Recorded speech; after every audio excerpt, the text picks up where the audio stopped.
The Americans aren't even in the war yet. We have sent our agents out to America to see what they can buy. This is what the Americans are starting to develop. This is the Stuart right.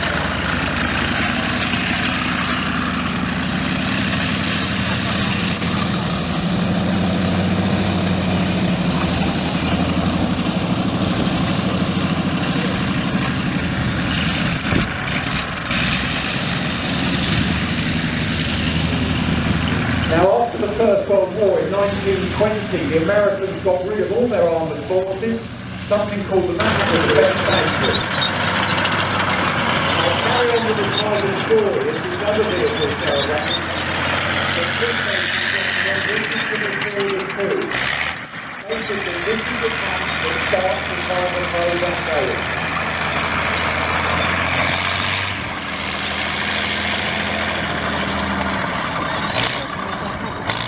The shelled area tank. It had to survive going across the battlefield where explosions would be going off, and it had to be proof against the enemy's anti-tanker. And most of Europe had a 37mm or a 45mm gun. That tank has thick enough armour to stop that. The third category of tank was a cruiser tank, and that was going to be the faster tank that went through the gap that these tanks would make.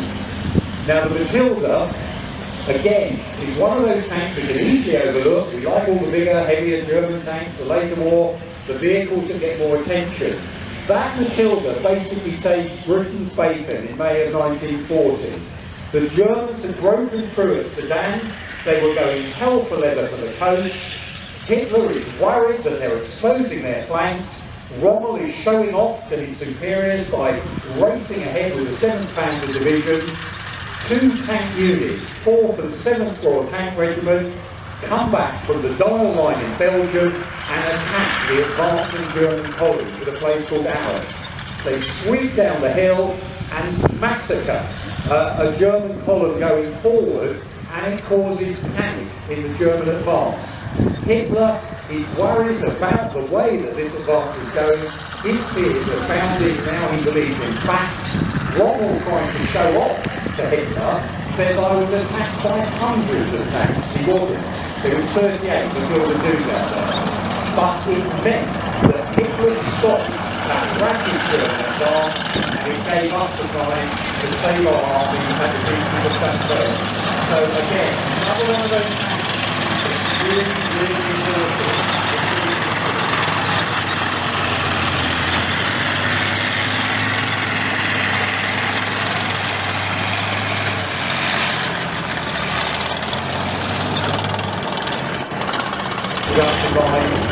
Well over 50,000 German slaves World War II, quantity over German politics. It's the British.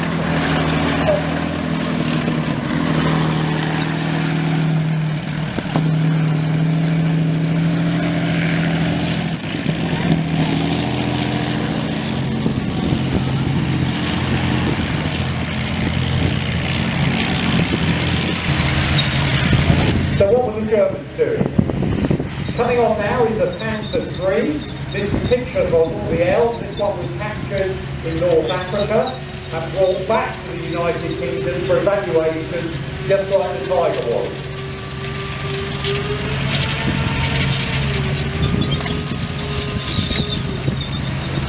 And behind that Panther III, a StuG II. And again, that is really a Panther III tank without a turret.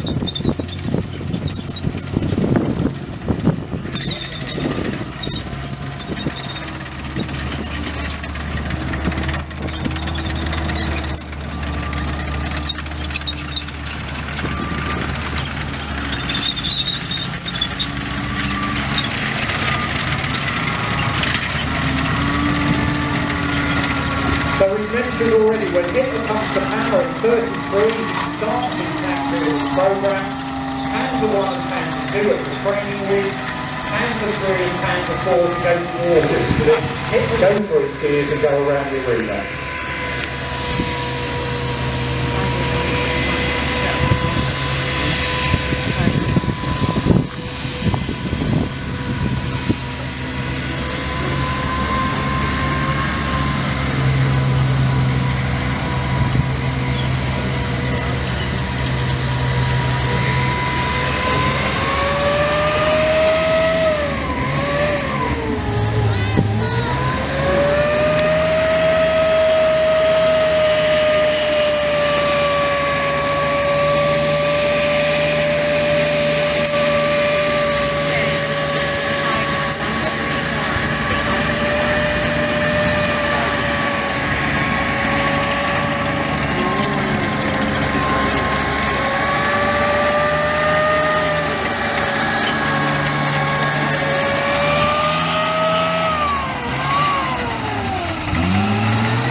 So I'm not interrupting the noise, I hope, but the Tiger got something called a Maybach StuG III engine in the back. That's what you're listening to, making that noise there. Our Tiger started with something called the StuG slightly underpowered, aluminium block. When the British captured it, that engine ended up being sectioned as a teaching aid. They did put StuG engines in the Tiger. They had conversion kits because the drive to turn the fans to cool the engine came off the engines in different places. We had to build the fan drives, put in the vehicle there. That tank was assessed up at Chertsey, it was taken down to Lulworth, was used in firing trials. They used the 88mm gun, which was also fully working there, to learn as much as we could about the tank. And those reports are in the archive, we've republished them, you can get our Haynes manual on the Tiger in the shop. So lots was written about this particular tank, because it was the first Tiger captured in the West complete. The King seated out to Phoenix Church.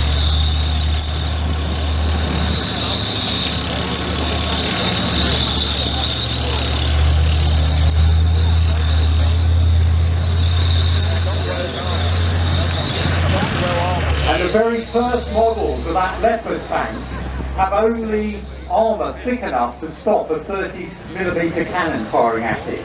They relied on the idea that speed was going to whip you around the battlefield so quickly it was going to be hard for the enemy to catch up with you, to train their guns on you and knock you out.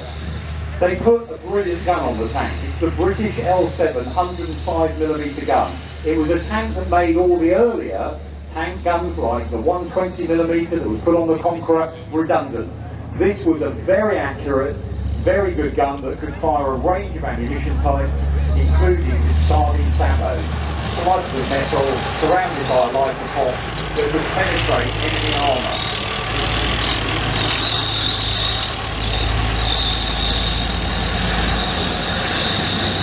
They're starting to use laminate armours, hence that funny boxy shape at the front. You don't tend to bend laminate armours, there's a different structure behind them. And here as well, a new gun. So it's a Rheinmetall 120mm gun. So 12 centimetres, size of the hole at the end of the barrel, high velocity. And these tank guns are now firing metal darts in a cylinder. As the cylinder leaves the end of a barrel, the sides of the cylinder fall away and it leaves a long, thin metal dart made of tungsten, or in some cases depleted uranium, dense, heavy metal, no explosive on it, sometimes a little bit of tracer on the rear so you can see where it's going, and just by the kinetic energy behind that metal dart, it will puncture an enemy tank, go all the way through and creates one hell of a mess inside the vehicle as it does that. Quite often, sometimes exiting the other side of the vehicle creates a vacuum inside. And again, I won't just hand it up, I won't go about that too much. But that 120mm gun, very accurate, and again this can fire on the move. Different improvements on the tanks. At the moment, behind the scenes, the Germans and the French are now looking at building another version to replace Leopard 2. Whether it's going to be called Eurotank, who knows? But there will be another generation of tanks made in Europe.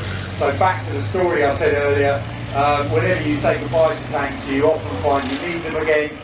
Hence, tanks are being taken out of storage and upgraded, and certainly there's going to be some new tanks coming along.